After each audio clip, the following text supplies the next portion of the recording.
ओम शांति।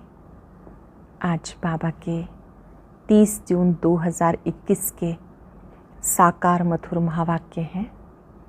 आज जून मास का last day है। हर एक अपना चार्ट चेक करें और कमेंट बॉक्स में भी अपना चार्ट ज़रूर भेजेंगे कि हमने 30 दिनों में रेगुलर अमृत वेला कितने दिन किया, मुरली क्लास प्रतिदिन सुनी या नहीं, ट्रैफिक कंट्रोल्स अटेंशन से किए या नहीं, नुमा शाम योग विशेष रूप से अटेंशन से किया, ड्रिल का अभ्यास किया, 5 स्वरूपों का अभ्यास, भोजन बाबा की याद में किया या नहीं, प्रतिदिन बाबा को याद करके सोए, गुड नाइट की, शुक्रिया किया। ये पूरा चार्ट चेक करेंगे आज। और जहाँ भी कमी दिखाई दे स्वयं को स्वयं ठीक करेंगे। आज की मधुर मुरली में बाबा ईश्वरीय नियमों पर ध्यान खिंचवा रहे हैं। जो ईश्वरीय नियम है वो हमारा सुरक्षा कवच है। किसी भी कीमत पर हमें बाबा की आज्ञाओं की अवज्ञा नहीं करनी है, नहीं तो धर्मराज की सजाएं बहुत कड़ी हैं। किसी को तंग करना, क्रोध करना, कड़वे बोल बोलना, अगर कोई भी नियम का उल्लंघन करते हैं तो बाबा ने कहा बाबा धर्मराज रूप से उन्हें सजाएं देते हैं। बाबा ने हमें अच्छी बुद्धि दी है, राइट और रॉन्ग क्या है ये समझ दी है। उचित अनुचित का सही निर्णय कर श्रेष्ठ कर्म करने हैं, कोई भी पाप कर्म नहीं करना।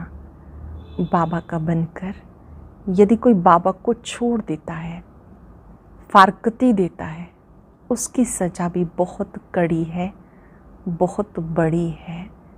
कोई क्रोध करता है, अज्ञान काल में भी लोग क्रोध करते हैं, पर यहाँ का कोई बाबा का बनकर फिर क्रोध करता है, उसकी 100 गुना सजा है। बाबा से कुछ भी छिपाना नहीं। यदि कोई भी ऐसा पाप कर्म करते हैं तो बाबा साक्षात्कार कराएंगे कि देखो बाबा का बनकर आपने तंग किया, क्रोध किया, पवित्रता के नियम का उल्लंघन किया, अब खाओ सजा। उस समय कोई कुछ कर नहीं सकेंगे। बाबा ने कहा कोई तो ऐसे बच्चे हैं जिनकी अवस्था बहुत अच्छी रहती है और कोई ऐसे हैं जो सदा खुश नहीं रहते हैं। जो बच्चे बाबा के सर्विसेबल बच्चे हैं, खूब सेवा करते हैं, वो सदा खुश रहते हैं। दूसरों को ज्ञान सुनाने वाली आप ज्ञान गंगाएं हो, ज्ञान नदियाँ हो, खुशबूदार फूल बनना है, सबको ज्ञान की खुशबू देनी है। अच्छे अच्छे फूलों की डिमांड की जाती है कि बाबा हमारे पास अच्छे अच्छे खुशबूदार फूल भेजो। कोई अक के फूल भी हैं, कोई गुलाब के फूल भी हैं। जैसे जवाहरात में भी कोई अच्छे रत्न होते हैं, किसी में कोई दाग भी होता है। यहाँ भी सब नंबरवार हैं। हर एक अपने को चेक करे, मैं कितना बाबा को याद करता हूँ, किसी को दुख तो नहीं देता। अगर श्रीमत पर न चलकर किसी को दुख दिया तो बड़ी कड़ी सजाएं हैं। बाबा धर्मराज के रूप में पूरा हिसाब लेंगे। अटेंशन देना है कि ईश्वरीय कार्यों में सर्विसेबल बन सबको बाबा की याद दिलानी है। ट्रस्टी बन करके रहना है। ऐसे नहीं कि हम ट्रस्टी हैं तो बाबा संभाले, ऐसे ख्यालात नहीं रखने। संभालना हम सभी को है, बुद्धि से अनुभव करना है, सब कुछ बाबा का है। ऐसे बच्चे जो सर्विसेबल हैं, पूरा श्रीमत पर चलते हैं, उन्हें बाबा की आशीर्वाद मिलती रहती है। अपने संपूर्ण स्वरूप को सामने रखेंगे, अपने स्टेटस को सामने रखेंगे तो स्वतः ही आत्मा के अंदर पवित्रता आती जाएगी। अप्राप्ति और ईर्ष्या, इनके कारण आत्मा खालीपन का अनुभव करती है। जहाँ प्राप्तियाँ हैं वहाँ सदा प्रसन्नता है। आज बाबा का आज्ञाकारी बच्चा बनकर बाबा की जो भी आज्ञाएं मिली हैं उनके ऊपर पूरा अटेंशन देना है।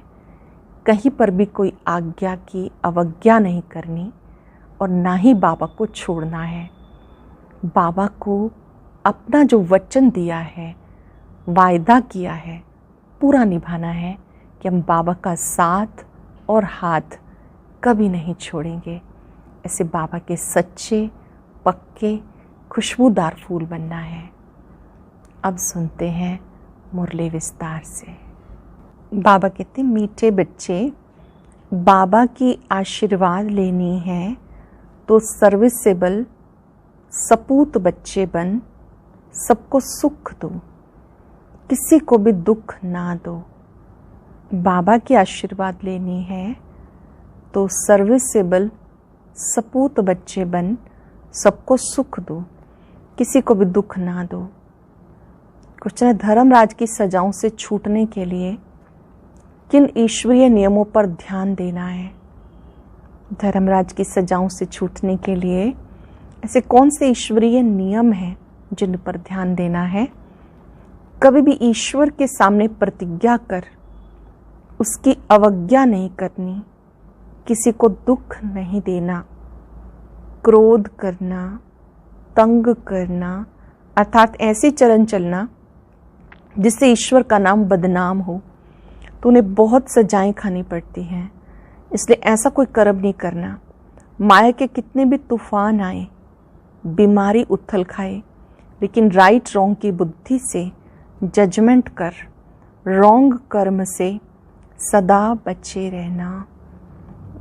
बहुत अटेंशन देने वाली बात कि माया के कितने भी तूफान आए, बीमारी उथल खाए, लेकिन राइट रॉन्ग की बुद्धि से जजमेंट करके रॉन्ग कर्म से सदा ही बचे रहना।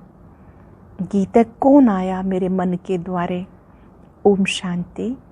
ये किसने कहा ओम शांति? बाप और दादा। ये तो बच्चों को जरूर निश्चय होगा कि हमारा पारलौकिक बाप है परम पिता परमात्मा शिव, और ये ब्रह्मा सब बच्चों का अलौकिक बाप है।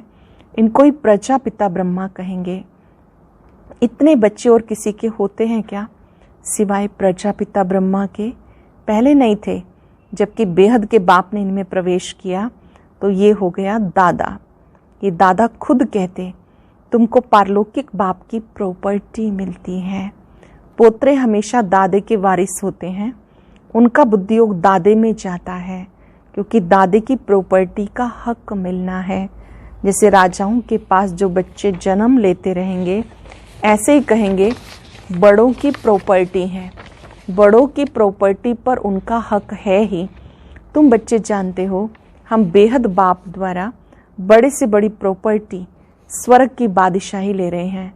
हमें वो बाप पढ़ा रहे हैं। तुम अब सम्मुख बैठे हो।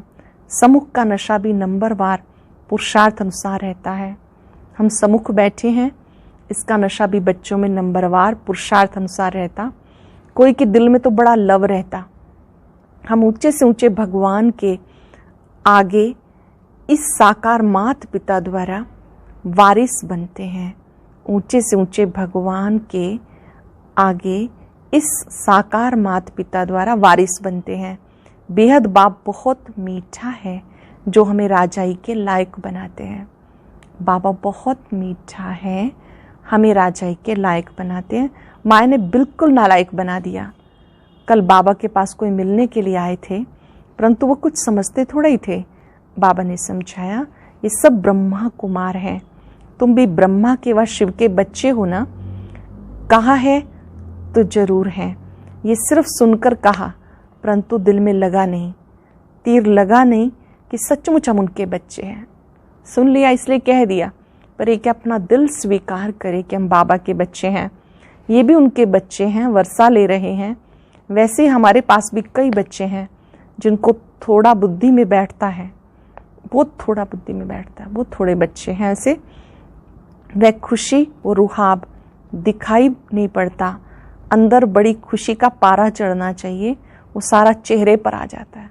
कोई अंदर से खुश है तो वो चेहरे पे आ जाता। अब तुम सजनियों का ज्ञान श्रृंगार हो रहा है। जानते हो हम साजन की सजनियां हैं। एक खेरूत की लड़की की कहानी है ना, खेती का काम करने वाला खेरूत की कहानी है। एक राजा खेरूत की लड़की को ले आया, परंतु फिर भी उसे राजाई में मजा नहीं आया, तो लड़की को वापस गावड़े में छोड़ आया। बोला तुम राजाई के लायक नहीं हो। यहाँ भी बाबा श्रृंगार करते हैं, तुम भविष्य में महारानी बनो।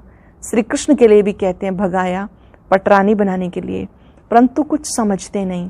सब है इरिलीजियस माइंडेड, समझते हैं ऐसे ही दुनिया चलती रहती, कुदरत है। बहुत हैं जो मंदिर टिकाने में भी नहीं जाते, ना शास्त्रों आदि को मानते हैं। गवर्नमेंट में धर्म को मानने वाले नहीं हैं। भारत किस धर्म का था, अब किस धर्म का है, बिल्कुल नहीं जानते।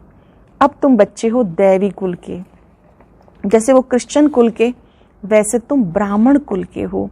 बाबा कहते पहले पहले तुम बच्चों को पतित शूद्र से ब्राह्मण बनाता हूँ। मैं तुम बच्चों को पहले शूद्र से ब्राह्मण बनाता हूँ। पावन बनते बनते फिर 21 जन्म के लिए तुम दैवी संप्रदाय बन जाएंगे, दैवी गोद में जाएंगे। आगे थे आसुरी गोद में, आसुरी गोद से फिर तुम ईश्वरीय गोद में आए। एक बाप के बच्चे भाई बहन हैं, ये एक वंडर है। सब कहेंगे हम ब्राह्मण कुल के हैं, हमको तो श्रीमत पे चलना है, सबको सुख देना है। हम सब ब्राह्मण कुल के हैं, हमें श्रीमत पर चलना है, सबको सुख देना है, रास्ता बताना है। दुनिया में कोई नहीं जो मुख से कहे बेहद बाप से बेहद का वर्षा कैसे लिया जाता। तुम्हें बेहद का बाप मिला, तुम उनके बच्चे बने हो। बुद्धि से जानते हो कल्प पहले जिन्होंने बाप से वर्षा लिया होगा वो ही आकर लेंगे। कल्प पहले जिन्होंने वर्षा लिया था वही आकर लेंगे। थोड़ा भी बुद्धि में होगा तो कभी ना कभी आकर पहुंचेंगे। आएंगे तो कुछ ना कुछ लेने के लिए। तुम्हारे में भी नंबरवार जानते हैं। आज पावन बनने के लिए आए हैं, कल पतित बन पड़ते हैं। किसका खराब संग लगने से भूल जाते हैं कि बाप का बनकर फिर बाबा को छोड़ा तो बहुत पाप आत्मा हो जाते हैं। बाबा का बनकर बाबा को छोड़ा तो पाप आत्मा बन जाते। जैसे कोई किसका खून करते हैं तो पाप लगता है, वो पाप भी थोड़ा है। यहाँ जो बाप का बनकर फारकते दे देते हैं, प्रतिज्ञा कर फिर विकारी बन जाते हैं, तो बहुत पाप लगता है। अज्ञान काल में इतना नहीं लगता जितना ज्ञान में लगता है। अज्ञान काल में तो मनुष्यों में क्रोध कॉमन होता है। यहाँ तुमने किस पर क्रोध किया तो 100 गुना दंड हो जाता है। अज्ञान काल में भी कोई मनुष्य क्रोध करता है तो वही कॉमन बात है। फिर ज्ञान में चलने के बाद कोई क्रोध करता है, दूसरों को दुख देता है, तो उसका 100 गुना दंड हो जाता। अवस्था बिल्कुल गिर जाती है, क्योंकि ईश्वर का फरमान नहीं मानते। धर्मराज का फरमान मिलता है, पवित्र बनना है। हर रोज सुनते हैं बाबा का फरमान, सतगुरु की आज्ञा। आज मिल रहा है धर्मराज का फरमान, पवित्र बनना है। तुम ईश्वर का बन जरा भी उनके फरमान की अवज्ञा की तो 100 गुना दंड चढ़ जाता है। क्रिएटर तो वो एक है, ब्रह्मा विष्णु शंकर भी उनकी रचना है, धर्मराज भी क्रिएशन है। धर्मराज का रूप भी बाबा साक्षात्कार कराते हैं, फिर उस समय सिद्ध करके बताते हैं, देखो तुमने प्रतिज्ञा की थी हम क्रोध नहीं करेंगे, किसको दुख नहीं देंगे, फिर भी तुमने इनको दुख दिया, तंग किया, अब खाओ सजा। बिगर साक्षात्कार सजा नहीं देते, प्रूफ तो चाहिए ना। वह भी समझते हैं बरोबर मैंने बाबा को छोड़कर ये कुकर्म किया। बदनामी कराने से फिर बहुतों पर आफत आ जाती है। जो बाबा की बदनामी कराते हैं उन पर आफत आ जाती, कितनी अबलाएं बंधन में आ जाती। सारा दंड बदनामी कराने वालों पर पड़ जाता है। इसलिए बाबा कहते बड़े से बड़ा पाप आत्मा देखना हो तो यहाँ देखो, बड़े से बड़ी पाप आत्मा देखनी हो तो भी यहाँ देखो। धोबी के पास बहुत मैले सड़े हुए कपड़े जब होते हैं तो सटका लगाने से फट पड़ते हैं, यहाँ भी सटका सहन न कर चले जाते हैं। ईश्वर की गोद में आकर डायरेक्ट उनकी अवज्ञा की तो सजा खानी पड़ेगी। बाबा की गोद में आकर फिर ऐसी अवज्ञा की तो बाबा कहते बहुत सजा खानी पड़ेगी। जो हेड ब्राह्मणी पार्टी ले आती है उन पर बहुत कड़ी रिस्पॉन्सिबिलिटी है, बहुत बड़ी रिस्पॉन्सिबिलिटी है। जो टीचर बहनें बाबा के समक्ष लेकर आती हैं बाबा मिलन की सभा में, उसके लिए कुछ नियम मर्यादाएं हैं। तो उन टीचर बहनों पर, ब्राह्मणियों पर भी बहुत बड़ी रिस्पॉन्सिबिलिटी है। एक ने भी अगर हाथ छोड़ दिया, विकारी बना, तो उनका पाप ले आने वाले पर आ जाएगा। ऐसे कोई को भी इंद्र सभा में नहीं लाना चाहिए। जो कच्चे हैं, निश्चय बुद्धि नहीं है, श्रीमत पर पूरा नहीं चलते हैं, तो ऐसे उनको उस प्रभु मिलन की सभा में नहीं लाना चाहिए। नीलम परी पुखराज परी की कहानी भी तो है ना। इंद्र सभा में कोई छिपा कर ले आई तो इंद्र सभा में बास आने लगी, तो ले आने वालों पर दंड पड़ गया। ऐसे कुछ कहानी है, वो पत्थर बन गई। बाबा पारसनाथ बनाते, फिर अगर अवज्ञा की तो पत्थर बन जाते। राजाई पाने का सौभाग्य गवा देते हैं। समझो कोई गरीब राजा की गोद लेते हैं, अगर नालायक बन पड़ा, राजा निकाल देवे तो क्या होगा? फिर कंगाल के कंगाल बन पड़ेंगे। यहाँ भी ऐसे, फिर बहुत दुख महसूस होगा। इसलिए बाबा कहते कभी भी कोई भी अवज्ञा नहीं करना। तुम बच्चे जानते हो बाबा हमें क्या बनाते हैं? हम 100% बेसमझ थे। बाबा की गोद लेने से हम स्वर्ग के मालिक बनते हैं। पहले बेसमझ थे, बाबा की गोद लेने से हम स्वर्ग के मालिक बनते हैं। भले यहाँ कोई राजा हो, परंतु स्वर्ग के सुख और अभी के सुख में रात दिन का फर्क है। तुम्हारे में कोई ऐसे भी हैं जो बाप को नहीं समझते, तो अपने को भी नहीं समझते। देखना चाहिए मैं कितनी खुशबू देता हूँ। कोई ऐसे जो बाबा को भी नहीं समझते, अपने आप को भी नहीं समझते। खुद को देखना चाहिए मैं कितनी खुशबू देता हूँ। उल्टा सुल्टा तो नहीं बोलता हूँ, क्रोध तो नहीं करता हूँ। बाबा झट चलन से समझ लेते हैं ये बच्चा कैसा होगा। सर्विसेबल बच्चे बाबा को बहुत प्यारे लगते, सब तो एक जैसे प्यारे नहीं लग सकते। ऐसे बच्चों के लिए अंदर से ऑटोमेटिकली आशीर्वाद निकलती है। ध्यान से समझेंगे, भगवान की आशीर्वाद किन बच्चों के लिए निकलती है? जो बहुत दिल से सेवा करते हैं, बिना क्रोध किए हुए, बहुत शांति से प्यार से सेवा करते हैं, उल्टा सुल्टा नहीं बोलते। ऐसे बच्चों के लिए बाबा की आशीर्वाद, भगवान की आशीर्वाद निकलती है। बाप का ना फरमान बरदार बच्चा होगा तो बाप कहेंगे ऐसा बच्चा ना मुआ भला, ऐसा बच्चा ना होता तो अच्छा था, मुआ भला। कितना नाम बदनाम करते हैं। इसे कहा जाता तकदीर। किसकी तकदीर में क्या है झट पता लग जाता। बाबा समझाते ये सपूत बच्चा है, वो कपूत है। बाबा समझाते कौन मेरा बच्चा सपूत है, कौन कपूत है। बाप दादा को नहीं पहचाना, तकदीर में वर्षा लेना नहीं है तो क्या करेंगे? इस ज्ञान मार्ग में कायदे बड़े कड़े हैं। बाप पवित्र बने और बच्चे ना बने तो वो बच्चा हकदार नहीं हो सकता।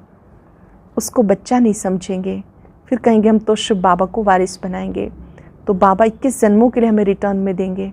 इसका मतलब ये नहीं कि बाबा के पास आके बैठ जाना, नहीं।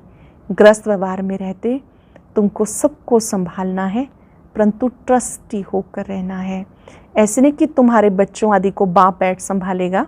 ट्रस्टी बनने का अर्थ नहीं, ये नहीं है कि बाबा हमारे बच्चों को संभालेंगे, नहीं। ऐसे ख्यालात वाले भटक जाते हैं। यहाँ बाबा के पास तो बिल्कुल पवित्र चाहिए। सरल शब्दों में बाबा को बुद्धि से सब कुछ सौंप देना है, फिर स्वयं ट्रस्टी बनकर संभालना, इस संकल्प के साथ कि शिव बाबा का ही सब कुछ है, मैं केवल संभालने के निमित्त हूँ। ऐसे नहीं कि तुम्हारे बच्चों आदि को बाबा बैठ संभालेंगे, नहीं। ऐसे ख्यालात वाले भटक पड़ते हैं। यहाँ बाबा के पास तो बिल्कुल पवित्र चाहिए, अपवित्र कोई बैठ ना सके, नहीं तो पत्थर बुद्धि बन जाएंगे। बाबा कोई श्राप नहीं देते, ये तो एक लॉ है। बाबा कहते खबरदार रहना, कर्म इंद्रियों से कोई पाप किया तो ये मरा, बड़ी भारी मंजिल है। बाबा का बच्चा बना तो फिर बीमारी सारी उथल खाएगी। डरना नहीं। वैद्य लोग भी कहते हैं फलानी दवाई से तुम्हारी बीमारी बाहर निकलेगी, तुम डरना नहीं। बाबा भी खुद कहते तुम बाप के बनेंगे तो माया रावण तुम्हें बहुत हैरान करेगा, खूब तूफान में ले आएगा। अब तुम्हें रॉन्ग और राइट की बुद्धि मिली है, और कोई को रॉन्ग राइट की बुद्धि नहीं मिली। सबकी है विनाश काले विपरीत बुद्धि। प्रीत बुद्धि तुम्हारे में भी नंबरवार पुरुषार्थ अनुसार है। प्रीत बुद्धि वाले बाबा की सर्विस बहुत अच्छी करेंगे, विपरीत बुद्धि वाले बाबा की सेवा बहुत अच्छी करेंगे, बच्चों में भी नंबरवार हैं। अच्छा, मीठे मीठे सिक्के लदे बच्चों प्रति माता पिता बाप दादा का याद प्यार गुड मॉर्निंग। रूहानी बाप की रूहानी बच्चों को नमस्ते, रूहानी बच्चों की रूहानी बाप दादा को नमस्ते, गुड मॉर्निंग। शुक्रिया बाबा, शुक्रिया। धारणा के लिए सार, ईश्वर का बच्चा बनकर जरा भी उनके फरमान की अवज्ञा नहीं करनी, इन कर्म इंद्रियों से कोई कुकर्म नहीं करना, उल्टे सुलटे बोल नहीं बोलने, सपूत बन बाबा की आशीर्वाद लेनी है, ट्रस्टी बनकर ग्रस्त व्यवहार को संभालना है, ज्ञान मार्ग के जो कायदे हैं उन पे पूरा पूरा चलना है, राइट और रॉन्ग को समझकर माया से खबरदार रहना है।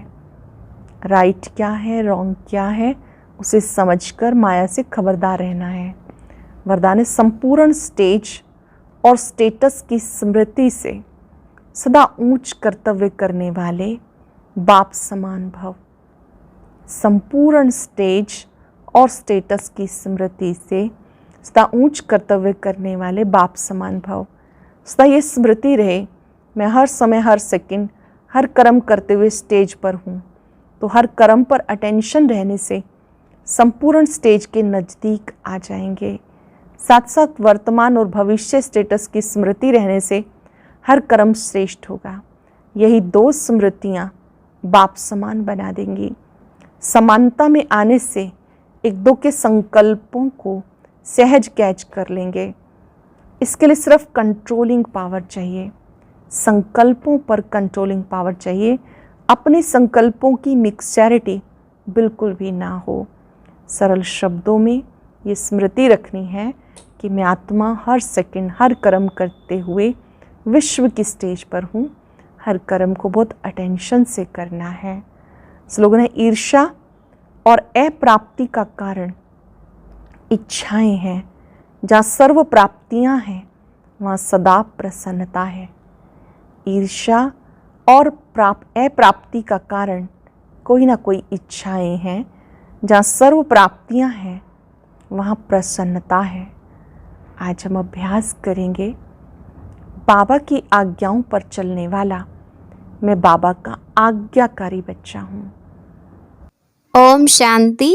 आज की अव्यक्त मुरली जरूर सुने, उसके लिए ऊपर दिए गए बॉक्स को टच करें।